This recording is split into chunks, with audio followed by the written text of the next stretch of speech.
নবীজি বলেন, কোন বান্দাকে যখন কবরের মধ্যে রাখা হয়, রাখার পর ওয়াতুল্লিয়া, আমাকে আপনাকে মরণের পর যখন বাসতলায় রেখে আসা হবে, আসার পর তুয়াল্লিয়া, আমাকে আপনাকে যখন পিছনে রাইখা জাহাবা আসহাবুহু, সাথীরা যখন চলে আসবে। একবার কল্পনা আলেন, রাতের বেলা বিছানায় যখন বালিশে যখন মাথাটা লাগানোর পর কল্পনা করেন আমি মারা গেলাম, যাওয়ার পর বাসতলায় কোন কবরের মধ্যে আমাকে রেখে আমার আত্মীয় স্বজন চলে আসছে, ব্যাপারটা কেমন একটু চিন্তা করেন।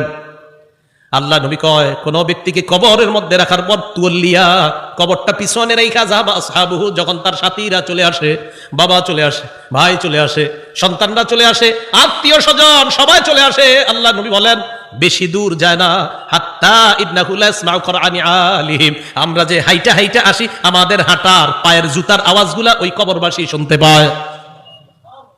শুনে কেন শুনে জানেন? ওই মুহূর্তে তার দেহের মধ্যে আত্মাটা আল্লাহ দিয়ে দেয়। কেন দেয়? দুইজন ফেরেশতা তার কাছে আসে। এটা আবু দাউদের বর্ণনা আর বুখারীর বর্ণনা। আতাহু মালাকান ফাআকআদা, আবু দাউদের বর্ণনা ফায়ুকঈদানি, দুই ফেরেশতা এসে তারে বসায়, বসানোর পর তারে প্রশ্ন করে। এর মধ্যে তিন প্রশ্নের মধ্যে একটা প্রশ্ন হলো আল্লাহ নবীর ব্যাপারে জানতে চায়, তাকে চিনুনি? ওই ব্যক্তি ইমানদার হলে যদি তিনটা জবাব সুন্দরভাবে দেয়, আর আল্লাহ নবীর ব্যাপারে যদি বলে আশহাদু আন্না মুহাম্মাদার রাসূলুল্লাহ, আমি সাক্ষী দিচ্ছি তিনি আল্লাহর রাসূল, এই কথা বলার পর ওই ব্যক্তিকে বলা হবে উনজুর ইলা মাকআদিকা মিনান নার, তুমি তোমার জাহান্নামের আসনটার দিকে তাকাও, এটা তোমার জাহান্নামের আসন। তো এই ব্যক্তি জাহান্নামের আসনের দিকে তাকাবে। এরপর বলা হবে আবদালাকাল্লাহু মাকআদাম মিনাল জান্নাহ, জাহান্নামের আসনের পরিবর্তে আল্লাহ তোমাকে জান্নাতের আসন দান করছেন। عن أبي هريرة رضي الله تعالى عنه قال أن امرأة سوداء كانت تقم المسجد أو شابا, একজন কালো মহিলা অথবা একজন কালো যুবক মসজিদ ঝাড়ু দিত। কি ঝাড়ু দিত? আপনারা ঝাড়ু দেননি মসজিদ? না, আপনারা শুধু মুয়াজ্জিন সাহেব আর খাদেমের অপেক্ষা থাকবেন, নিজেরা ঝাড়ু দিবেন। মসজিদ ঝাড়ু দিলে দিল সাফ হয়, পরিষ্কার হয়। তো এক কালো মহিলা অথবা একজন কালো যুবক মসজিদ ঝাড়ু দিত। ফামাতা, হঠাৎ মারা গেছে। মারা যাওয়ার পর সাহাবীরা কবর দিয়ে ফেলছে, নবীরে জানানোর প্রয়োজন মনে করে নাই। বিষয়টা এমন আর কি, ও মারা গেছে, আরে এটা নবীজির আর বলার কি আছে, কবর দিয়ে দিচ্ছে এরকম। নবীজি সাল্লাল্লাহু আলাইহি সাল্লাম প্রশ্ন করলেন, আচ্ছা ওই কালো মহিলাটা না কালো যুবকটা, হয়তো মহিলা হতে পারে না হয় যুবক, আচ্ছা ওই কালো যুবকটাকে দেখছি না কেন, কোথায় ওটা ঝাড়ু দিতে? সাহাবীগণ বললেন, হুজুর সে তো মারা গেছে। আচ্ছা মারা গেছে মানে? আফালা কুনতুম আযানতুমুনি, তো আমাকে জানাবা না তোমরা?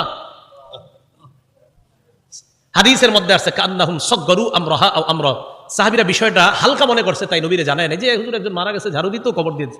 নবীজি কো আমারে জানাইলা না কেন তোমরা? দুল্লুনি আলা কবরিহা আও আলা কবরিহি, তাড়াতাড়ি তার কবর আমারে দেখাও, নিয়ে যাও। ফাদাল্লুহু আলা কবরিহা আও আলা কবরিহি, আল্লাহ রাসূলকে তার কবরের কাছে নিয়ে যায়। নিয়ে যাওয়ার পর ফাসাল্লা আলাইহা, আল্লাহ রাসূল জানাজার নামাজ পড়লেন। আপনারা আবার এই আমল করেন না, কিন্তু এটা রাসূলের জন্য খাস।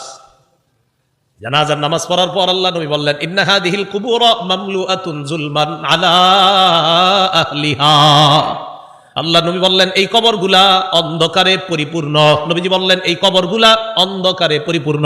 কবরগুলা বলেন অন্ধকারে, কবরগুলা একবার ভাবেন, চোখটা বন্ধ করে, অন্ধকার, কিচ্ছু দেখা যায় না। আল্লাহ নবী কয় এই কবরগুলা অন্ধকারে পরিপূর্ণ। হ্যাঁ, আমি আশা করি আমি আজকে নামাজ পড়ার কারণে আল্লাহ তাদের কবরগুলা আলোকিত করে দিবে। খাঁটি ইমানদার যদি হন, যদি ইমান নিয়ে যেতে পারেন, তো আপনার কবর আল্লাহ আলোকিত করে দিবেন। আলাদা মোমবাতি দিতে হবে না। পিসাবের কবর দেওয়ার সময় বাতি টাতি কত কিছু দেন না, এগুলো দিতে হবে না। পিসাব যদি ভালো হয়, এমনি কবর আল্লাহ আলোকিত করে দিবেন, মাথায় রাখবেন। তাহলে কবর অন্ধকার একটা জগতের নাম। দুনিয়াতে থাকতে এটা আলোকিত করার ব্যবস্থা করতে হবে। আল্লাহরে বলা, আল্লাহ আমার কবরটা জান্নাতের বাগান বানায় দিয়েন, আমার কবরটা আলোকিত করে দিয়েন। আল্লাহ বাবা মারা গেছে, বাবার কবরটা জান্নাতের বাগান বানান, বাবার কবরটাকে আপনি আলোকিত করে দেন, এইভাবে বলা। তাহলে কবর অন্ধকার জগৎ, এটা জানলাম। কবরের মধ্যে দাজ্জাল যেমন ফিতনা, দাজ্জাল দুনিয়ার জন্য সবচেয়ে বড় ফিতনা হলো দাজ্জাল। নবীজি কয় এই দাজ্জালের ফিতনার মতো কবরে কারো কারো জন্য ফিতনা হবে, দাজ্জালের ফিতনার মতো ভয়ঙ্কর ফিতনা।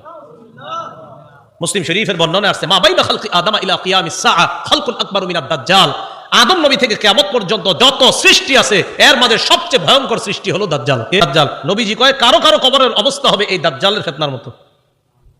সহিহ বুখারীর বর্ণনা 922 নম্বর হাদিস। এই হাদিসের বর্ণনাকারী আসমা বিনতে আবু বকর রাদিয়াল্লাহু তাআলা আনহা। দিয়ে আপনাদেরকে একটু পরীক্ষা করি, আলেমরা চুপ থাকবেন, অন্যরা বলবেন। আমি হাদিসটা পড়ার পর আপনাদেরকে জিজ্ঞাসা করবো একটা কথা, মন দিয়ে আগে শোনেন, তাহলে সবাই জ্ঞানীরা সচেতন ভাবে জবাব দিতে পারবেন। আগে শোনেন কি বলি, দেখেন আমি পড়ি।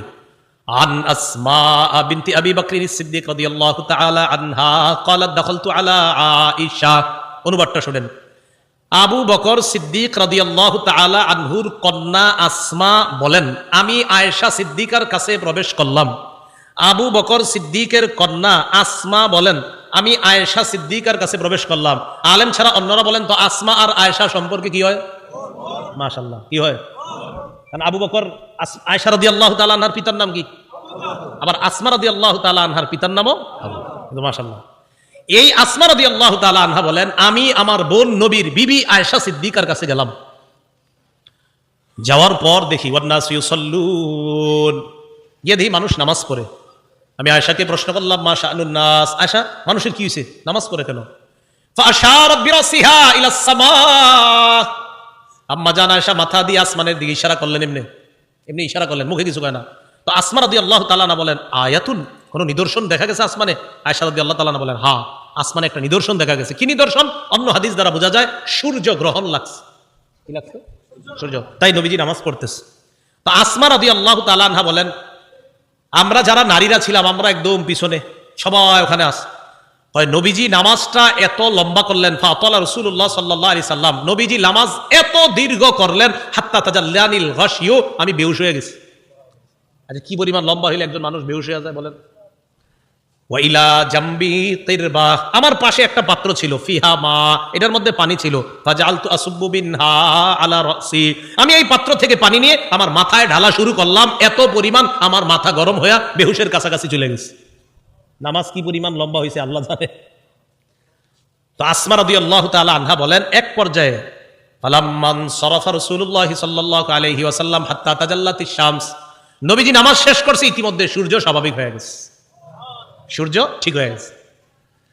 আমি যেই কথাটা বলার জন্য আপনাদেরকে হাদিসটা শোনাইতেছি, কোনটা? দাজ্জালের ফিতনা, এটা শোনানোর জন্য। এবার দেখেন নবীজি কি বলেন। নবীজি বলেন, নবীজি নামাজের পর একটা ভাষণ দিলেন, খুতবা দিলেন, নামাজের পর ভাষণ দিলেন। ভাষণের মধ্যে নবী বললেন, মা মিন শাইইন লাম আকুন উরিতুহু ইল্লা ক্বাদ রাআইতুহু ফি মাকামি, ইতিপূর্বে আমাকে যা দেখানো হয় নাই আজকে আমি সব দেখছি।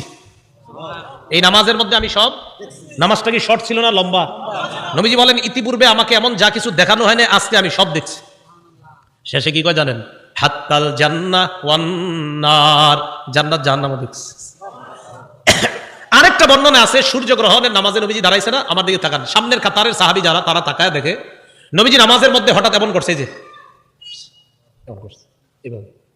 তো নামাজ শেষ, আপনারা আবার এরকম করেন না, কিন্তু পুরাটা শোনেন আগে। একদল করবো কি যে নবীজি এরকম করছে আমিও করবো, আরে পুরাটা শোনেন কি কয়। নামাজ শেষ করার পর নবীজিকে এক সাহাবী বললেন, হুজুর আজকে আপনি এমন একটা কাজ করছেন যেটা অতীতে দেখি নেই। নবীজি, আচ্ছা খেয়াল করছো? কয় হ্যাঁ। ওই মুহূর্তে আমি জান্নাতের আঙ্গুরের ছড়া দেখছিলাম, ওইটা আমি হাত দিতে গেছিলাম, যদি আনতে পারতাম কিয়ামত পর্যন্ত সবাই খাইতে পারতাম। আপনারা কি আঙ্গুর দেখেন নামাজে?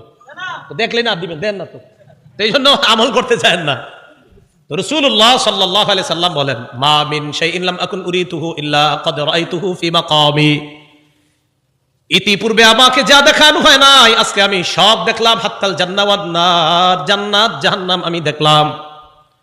নবীজি বলেন, ইন্নাহু ক্বাদ উহিয়া ইলাইয়া আন্না, আল্লাহ রাসূল বলেন আমার কাছে এই ওহী প্রেরণ করা হয়েছে, আন্নাকুম তুফতানুনা ফিল কুবুর মিসলা আও করিবা মিন ফিতনাতি দাজ্জাল।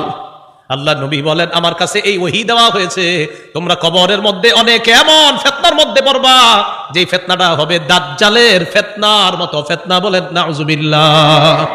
বিশ্বাস করেন দাজ্জালের ব্যাপারে আমি পড়ছি বলে আপনাদেরকে বলে বুঝাইতে পারতেছি না, তো আমি বুঝতেছি যদি দাজ্জালের ফিতনাটা হয় তো কত বড় ভয়ঙ্কর ফিতনা হবে। আমি সবগুলা কথা বললে বুঝতে পারতেন যে দাজ্জাল কতটা ভয়ঙ্কর ফিতনার নাম। রাসূল বললেন কবরে অনেকের এই ফিতনা হবে দাজ্জালের মতো, খুব ভয়ঙ্কর ফিতনা, ও কঠিন ভয়ঙ্কর ফিতনা। আল্লাহ আমাদেরকে হেফাজত করেন।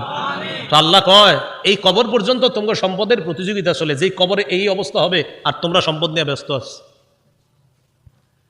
সহিহ বুখারীর বর্ণনা 1372 নম্বর হাদিস। এই হাদিসের বর্ণনাকারী আম্মা জান আয়েশা সিদ্দিকা রাদিয়াল্লাহু তাআলা আনহা, তিনি বলেন, أن يهودية دخلت على عائشة الصديقة رضي الله تعالى عنها فسألت عن عذاب القبر। এক ইহুদি নারী আম্মাজান আয়েশার কাছে এসে কবরের আযাব সম্পর্কে জিজ্ঞাসা করছে।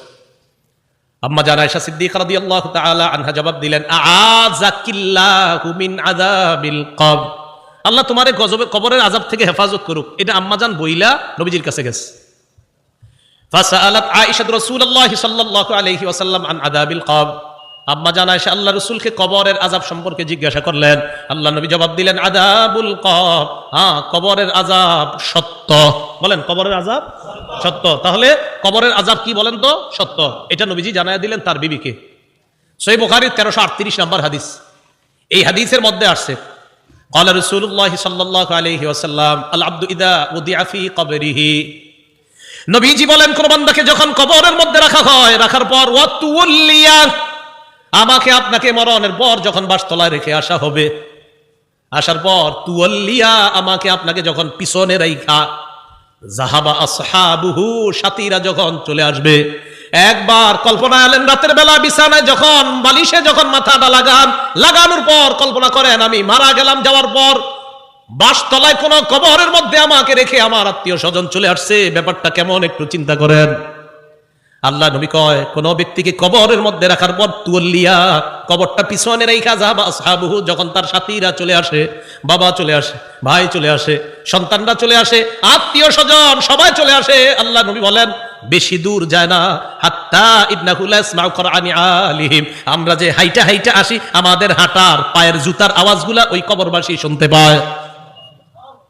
শুনে কেন শুনে জানেন? ওই মুহূর্তে তার দেহের মধ্যে আত্মাটা আল্লাহ দিয়ে দেয়। কেন দেয়? ফায়াতিয়ানিহি মালাকান, দুইজন ফেরেশতা তার কাছে আসে। এটা আবু দাউদের বর্ণনা আর বুখারীর বর্ণনা। আতাহু মালাকান ফাআকআদা, আবু দাউদের বর্ণনা ফায়ুকঈদানি, দুই ফেরেশতা এসে তারে বসায়, বসানোর পর তারে প্রশ্ন করে। এর মধ্যে তিন প্রশ্নের মধ্যে একটা প্রশ্ন হলো আল্লাহ নবীর ব্যাপারে জানতে চায়, তাকে চিনুনি? ওই ব্যক্তি ইমানদার হলে যদি তিনটা জবাব সুন্দরভাবে দেয়, আর আল্লাহ নবীর ব্যাপারে যদি বলে আশহাদু আন্না মুহাম্মাদার রাসূলুল্লাহ, আমি সাক্ষী দিচ্ছি তিনি আল্লাহর রাসূল, এই কথা বলার পর ওই ব্যক্তিকে বলা হবে উনজুর ইলা মাকআদিকা মিনান নার, তুমি তোমার জাহান্নামের আসনটার দিকে তাকাও, এটা তোমার জাহান্নামের আসন। তো এই ব্যক্তি জাহান্নামের আসনের দিকে তাকাবে। এরপর বলা হবে আবদালাকাল্লাহু মাকআদাম মিনাল জান্নাহ, জাহান্নামের আসনের পরিবর্তে আল্লাহ তোমাকে জান্নাতের আসন দান করছেন। আল্লাহ কয় এই কবরে তুমি থাকতে হবে, আমরা থাকতে হবে। আল্লাহকুমুত তাকাসুরু হাত্তা যুরতুমুল মাকাবির, কবর পর্যন্ত সম্পদের প্রতিযোগিতা তোমাদের চলছে। সূরা মুনাফিকুনে আল্লাহ বলেন, ইয়া আইয়ুহাল্লাযীনা আমানু লা তুলহিকুম আমওয়ালুকুম ওয়ালা আওলাদুকুম আন যিকরিল্লাহ, হে ঈমানদারগণ, লা তুলহিকুম আমওয়ালুকুম ওয়ালা আওলাদুকুম, তোমাদের সম্পদ, তোমাদের সন্তান যেন তোমাদেরকে আল্লাহ থেকে গাফেল করে না দেয়, আল্লাহ থেকে তোমাদেরকে অলস করে না দেয়, আল্লাহকে যেন ভুলিয়ে না দেয়। ওমাইয়া ফাল যালিকা, আল্লাহ বলেন যারা সম্পদ আর সন্তানের কারণে আল্লাহরে ভুলে যাবে, ফাউলাইকা হুমুল খাসিরুন, তারা ক্ষতিগ্রস্ত। নাউযুবিল্লাহ। বলেন সম্পদ দেয় কে? 10 তলা 20 তলার বাড়ির মালিক বানায় কে? 10 তলা 20 তলা হালাল পন্থায় হওয়াটা দোষের না, দোষ কোনটা? যে আল্লাহ মালিক বানাইছে তাকে ভুলে যাওয়া। বুঝে আসছেনি? তো আল্লাহ কয় তোমাদের এই প্রতিযোগিতা চলবে কবর পর্যন্ত। কতদিন? কবর পর্যন্ত। ক্বালা রাসূলুল্লাহ সাল্লাল্লাহু আলাইহি ওয়াসাল্লাম, নবীজি সাল্লাল্লাহু আলাইহি ওয়াসাল্লাম বলেন, লা ইয়াজালু কলবুল কাবীরি শাবান ফিসনাতাইন, আল্লাহ নবী বলেন বুড়া মানুষের অন্তর দুই ক্ষেত্রে যুবক হয়। বুড়া মানুষের অন্তর যুবক হয় কয় ক্ষেত্রে? আরে বৃদ্ধ মানুষ কি বৃদ্ধ হয় না যুবক হয়? বৃদ্ধ হয়। কয় কলবটা দুই ক্ষেত্রে যুবক হয়। কোন ক্ষেত্রে? ফি হিরসিল মাল, 1 নাম্বার সম্পদের লোভ, 2 নাম্বার ওয়াতুলিল আমাল, লম্বা আশা। কি আশা? লম্বা আশা। কেউ কাকা কই যান? বয়স কত? কয় 75। কোথায় যাচ্ছেন? মসজিদে। মনটা খারাপ কেন? আর বইলো না, 4টা ছেলে ইতালি থাকে, এক একজন 5 লাখ করে বেতন। 5 নাম্বার ছেলেটা বাংলাদেশে 50,000 টাকা বেতন। আরে তারে এখনো কোনো কুল কিনারা করে দিতে পারি নাই, টেনশনে আছে কাকায়। রাসূলুল্লাহ সাল্লাল্লাহু আলাইহি সাল্লাম বলেন মানুষ বৃদ্ধ হয়, তার কলব দুই ক্ষেত্রে যুবক হয়। 1 সম্পদের লোভ, 2 লম্বা আশা, বড় আশা। আল্লাহ বুঝার তৌফিক দান করেন। রাসূলুল্লাহ সাল্লাল্লাহু আলাইহি সাল্লামের সাহাবী আব্দুল্লাহ ইবনে মাসউদ বলেন, খাত্তা রাসূলুল্লাহ সাল্লাল্লাহু আলাইহি ওয়াসাল্লাম খাত্তান মুরাব্বাআ, এই হাদিসটা বুঝতে হবে সবাই। নবীজি একটা চতুর্ভুজ আঁকলেন। ওই অঙ্কের ছাত্ররা কোথায়? কি আঁকলেন? চতুর্ভুজ আঁকার পর ওয়া খাত্তান ফিল ওয়াসাতি খারিজাম মিন, মাঝখান থেকে একটা দাগ দিলেন, এই দাগটা চতুর্ভুজের বাহিরে নিলেন। বলেন তো রাসূল কি আঁকলেন? মাঝখানের দাগটা ভিতরে না বাহিরে? আচ্ছা এবার দেখেন, ওয়া খাত্তা খুতাতান সিগারান, মাঝখানে ছোট ছোট কিছু দাগ দিস, এটা চতুর্ভুজ, মাঝখানে ছোট ছোট কিছু দাগ আর মাঝে একটা বড় দাগ, এই আশেপাশে কিছু ছোট ছোট দাগ, মাঝখানে লম্বা একটা দাগ। বলেন তো লম্বাটা কি ভিতরে আছে না বাহিরে? আচ্ছা একটু বুঝছিনি কথা। সুম্মা ক্বালা রাসূলুল্লাহ সাল্লাল্লাহু আলাইহি ওয়াসাল্লাম, নবীজি বলেন হাযাল ইনসান, মাঝখানের দাগটা হলো মানুষ, মাঝখানের দাগটা ওয়া হাযাল্লাযী মুহীতুন বিহি আও ক্বাদ আহাতা বিহি আজালু, চারদিকের চতুর্ভুজটা এটা হলো তার আয়ু, জীবন। এবার বলেন চারপাশে এই যে চতুর্ভুজটা, মাঝের দাগটা বলেন, মাঝের দাগ চতুর্ভুজ, চতুর্ভুজ আয়ু মানে জীবন, এই জীবন এটা তার জীবন, মাঝে মানুষ। দাগ কি শেষ না মাঝে ছোট ছোট কিছু আছে? মাঝের ছোট ছোট দাগগুলা হাদিহিল আরাজ, এগুলা তার পেরেশানি, বিপদ, বালা মুসিবত, রোগ বিমারি, একটা আসে ভালো হয় আর একটা আসে, এরকম চলেনি জীবনে, একটার পর একটা আসতে থাকে। এই আসতে আসতে এক পর্যায়ে আবার জিজ্ঞাসা করছি, চারদিকের দাগ, মাঝের দাগ, ছোট্ট ছোট্ট দাগগুলা বালা মুসিবত, বিপদ আপদ, ব্যস্ততা, মাঝখানের দাগটা কি চতুর্ভুজের ভিতরে না বাহিরে? নবীজি বলেন মানুষ মারা যায়, বাহিরে যেই দাগটা এটা হলো তার আশা, মানুষ মারা যায় আশাগুলা থেকে যায়। আশা কি জীবনের ভিতরে না বাইরে? এই যে মানুষ, ওর আশা হলো এত বড়, ও হলো একটু, এবার বাহিরে যেটা এটা হলো ওর আশা। নবীজি কয় মানুষের জীবন এতটুকু, মানুষটা এতটুকু, ওর আশা এতটুকু, ও মারা যায় আশাগুলা থেকে যায়। ভাই বুঝছেন নি আপনারা? আচ্ছা, তো আল্লাহ পাক রব্বুল আলামিন বলেন আলহাকুমুত তাকাসুর হাত্তা যুরতুমুল মাকাবির, কবর পর্যন্ত এই সম্পদের প্রতিযোগিতা, প্রাচুর্যের প্রতিযোগিতা তোমাদের চলতেই থাকে। আল্লাহ আমাদেরকে কবরের প্রস্তুতি নেওয়ার তৌফিক দান করুন। আচ্ছা এরপরে দেখেন কি বলে, কাল্লা সাউফা তা'লামুন সুম্মা কাল্লা সাউফা তা'লামুন, অপেক্ষায় থাকো অচিরেই জানতে পারবা, অবশ্যই অচিরেই জানতে পারবা। কাল্লা লাউ তা'লামুনা ইলমাল ইয়াকিন, আল্লাহ বলেন যদি নিশ্চিত জ্ঞানে জানতা লা তারাবুন্নাল জাহিম, স্বচক্ষে জাহান্নাম দেখতে পাবা। আল্লাহ বলেন লা তারাবুন্না, অবশ্যই অবশ্যই জাহান্নাম দেখবা। সুম্মা লা তারাবুন্নাহা আইনাল ইয়াকিন, নিশ্চিত চোখে জাহান্নাম দেখবা।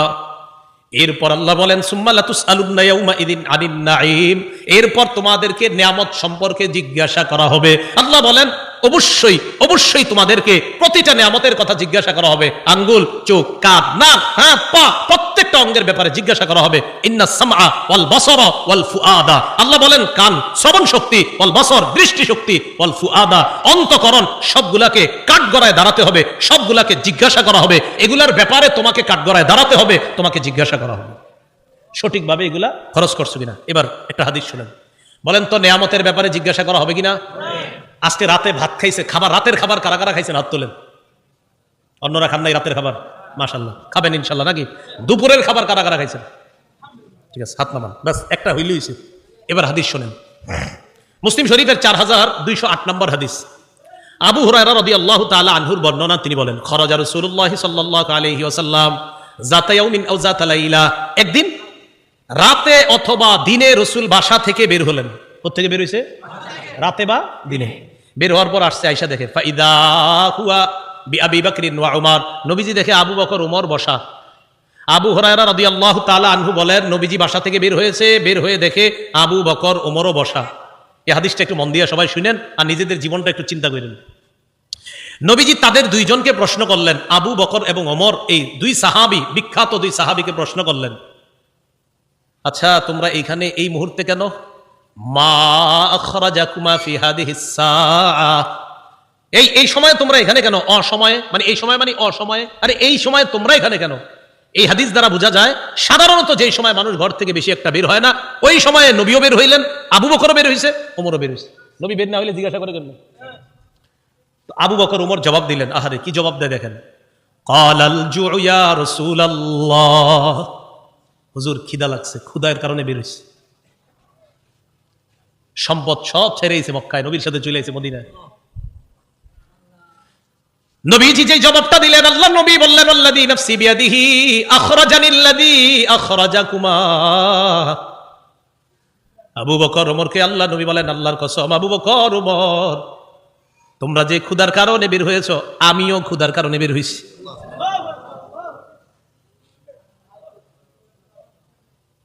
আমি যখন এটা পড়ছি, বিশ্বাস করেন, কি দেখেন, দুই সাহাবীর আগে বলছে কেন বেরোইছো? হুজুর ক্ষুধা। নবীজি কয় আমিও তো ক্ষুধায় বেরোইছি। কমু চলো আমার সাথে চলো। কমু মা, দুই সাহাবী আল্লাহ নবীর সাথে চললেন। ফাতারজুলাম মিনাল আনসার, এক আনসারী সাহাবীর বাড়িতে গেলেন। ফাইদা হুয়া লাইসা ফি বাইতিহি, সাহাবী বাড়িতে নাই। রাআতহুল মারআ, ঘর থেকে আনসারীর বিবি দেখা ফেলছে, সর্বনাশ, আমাদের বাসায় এই তিনজনকে। আল্লাহু আকবার। মহিলা চিনে ফেলছে, ভিতর থেকে বলতেছে মারহাবা, স্বাগতম স্বাগতম। এমন মেহমান পাইলে কে স্বাগত না জানায়? আরে সাহাবী রাসূলুল্লাহ সাল্লাল্লাহু আলাইহি সাল্লাম আর আবু বকর ওমরকে যখন আনসারী সাহাবীর বিবি দেখলেন, ভিতর থেকে বলা শুরু করলেন স্বাগতম স্বাগতম, আপনারা ভিতরে আসেন, ঘরে বসেন। নবীজি ঘরে গিয়ে বললেন আইনা ফুলান, স্বামী কোথায়? মহিলা ভিতর থেকে জবাব দিলেন যাহাবা ইস্তাজিবু লানা মিনাল মা, হুজুর মিষ্টি পানি আনতে গেছে আমাদের জন্য। এবার দেখেন কি হয়, ইতিমধ্যে আনসারী সাহাবী আসছে। আসার পর সাহাবী দেখে বাসায় নবীজি, আবু বকর ওমর। আচ্ছা একটু ভাবেন তো মনে মনে, ওই যুগে যদি আপনি হইতেন আর যদি বাড়িতে গিয়ে দেখতেন হঠাৎ নবীজি আর আবু বকর ওমর আপনার ঘরে। সাহাবী দেখে কি কয়, মা আহাদুল ইয়াউমা আকরামা আদিয়াফা মিন্নি। সাহাবী কয় আজকে আমার চাইতে শ্রেষ্ঠ মেহমান, আজকে আমি যে শ্রেষ্ঠ মেহমানদেরকে পাইছি, আমার চাইতে শ্রেষ্ঠ ভাগ্যবান আর শ্রেষ্ঠ মেজবান আর কেউ নাই। আমি এমন তিনজন মেহমান পাইছি। তাড়াতাড়ি বাগানে গেছে, খেজুর বাগানে। যা আবিল আজ, খেজুরের ছড়ি নিয়ে আসছে। ফিহি বুসরুন আর রতবুন ওয়া ইয়াবিস, শুকনা খেজুর আছে, ভিজা খেজুর আছে, কাঁচা খেজুর আছে। আইনা কয় যেটা মন চাই এটা খান। আখাযাল মুদিয়া, ছুরি নিছে, চাকু নিছে। নবীজি কই যাও? হুজুর পশু জবাই করতে হবে। কি জবাই করবে? মাথা মানে পেরেশান হয়ে গেছে, আমার এই তিন মেহমানদের কেমনে মেহমানদারি করবে? পশু জবাই করতে হবে। নবী কয় ইয়াকা ওয়াল হালুব, এই তুমি আবার মাথা গরম কইরা দুধ আলু কোনো পশুরে জবাই করো না। দুধ দেয় যে পশু, বর্তমানে দুধ দিতেছে, এরকম পশু জবাই করো না। ও জি ঠিক আছে। ফাজাবা হালাহুম, স্বাভাবিক একটা বকরি জবাই করছে। নবীজিরে গোস্ত দিয়ে, খেজুর দিয়ে, মিষ্টি পানি দিয়ে মেহমানদারি করলেন। করার পর যে কথাটা নবী বলছে, এটা বলার জন্য আপনাদেরকে লম্বা হাদিসটা শোনাইলাম। নবীজি আবু বকর ওমরকে বললেন, আবু বকর ওমর বাহিরে আসছিলা কিভাবে বলো তো? হুজুর ক্ষুধায় আম করে বাহিরে নিয়ে আসছে। নবীজি কয় আবু বকর ওমরকে বললেন এখন খাইছো? হ্যাঁ। নবীজি বললেন লাতুস আলুন্না আন হাদা ইয়াউমাল কিয়ামাহ, এই যে খানাগুলা খাইছো না, পেট ভরছো না, এই ব্যাপারেও কিয়ামতের ময়দানে আল্লাহর কাছে জবাবদিহিতা করতে। অবশ্যই অবশ্যই তোমাদেরকে এই ব্যাপারে জিজ্ঞাসা করা হবে। এই খানা খেয়ে আল্লাহর ইবাদত করছো কিনা? এই খানা খেয়ে তুমি সঠিকভাবে চলছো কিনা? আল্লাহ তোমারে খাওয়াইছে, খাওয়ানোর পর আল্লাহর হুকুম তুমি পালন করছো কিনা? এই ব্যাপারে জিজ্ঞাসা করা হবে। বুঝাইতে চাইলাম, এই সূরা তাকাসুরের শেষে কি বলতেছে দেখেন। প্রথম দিকে বললেন সম্পদের কারণে আমারে ভুলে যাও, এরপরে বললেন কবরকে স্মরণ করো, শেষের দিকে বললেন এই নিয়ামতের ব্যাপারে জিজ্ঞাসা করবো, কিন্তু এত এত সম্পদ দিলাম মনে করবো না এমনি ছেড়ে দিব, আমি আল্লাহ, আমি সব জিজ্ঞাসা করব। এই সূরা থেকে প্রধান তিনটা আমাদের শিক্ষা। এক নাম্বার, সম্পদের প্রতিযোগিতা করা নিষেধ। দুই নাম্বার, সম্পদ হওয়া দোষের না, কিন্তু সম্পদের কারণে আল্লাহকে ভুলে যাওয়া যাবে না, এটা দুই নাম্বার শিক্ষা। তিন নাম্বার, কবরের কথা স্মরণ করা। এই প্রধান প্রথম হলো তিনটা শিক্ষা। শেষের দিকে আরেকটা, কবরে আরেকটা তোমার জগৎ, ওই জগতে তোমাকে নিয়ামত সম্পর্কে জিজ্ঞাসা করা হবে। কিয়ামতের ময়দানে তোমাকে 5 প্রশ্ন করার আগে তোমার পা দুইটা সামান্য সময়ের জন্য নড়বে না। এই 5 প্রশ্ন করার জন্য আল্লাহর কাছে প্রত্যেককে দাঁড়াতে হবে। এর মধ্যে একটা হলো সম্পদ কোত্থেকে আনছো আর কোথায় ব্যয় করছো, এই কথা আল্লাহর কাছে জবাবদিহিতা করতে হবে।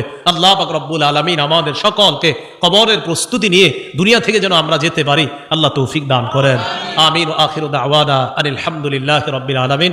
মাদ্রাসার প্রতিষ্ঠাতা যিনি, তার জন্য আমরা দোয়া করব। এলাকাবাসী সবার জন্য আমরা দোয়া করব।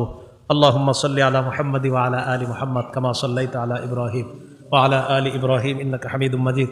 আল্লাহুম্মা বারিক আলা মুহাম্মাদি ওয়া আলা আলি মুহাম্মাদ কামা বারাকতা আলা ইব্রাহিম ওয়া আলা আলি ইব্রাহিম। একটা আবেদন আপনাদের কাছে হাত জোর করে করব। ঢাকা ফজরের নামাজ 4:40-এ, দেশগ্রামে কয়টায়? 40-45-এ ফজরের নামাজটা সবাই পড়বেন। এত রাত পর্যন্ত এই সময়ে বয়ান করাটা উচিত হয় না আসলে। 10টা, 10:30টার মধ্যে বা 11টার মধ্যে সর্বোচ্চ শেষ হওয়া উচিত ছিল, যেহেতু রাত ছোট। আল্লাহর হস্তে আপনারা ফজর নামাজটা পড়বেন তো ইনশাল্লাহ। আমারে কিন্তু দাঁড় করেন না আল্লাহর সামনে, আল্লাহর হস্তে আপনারা ফজরের নামাজটা পড়েন সবাই।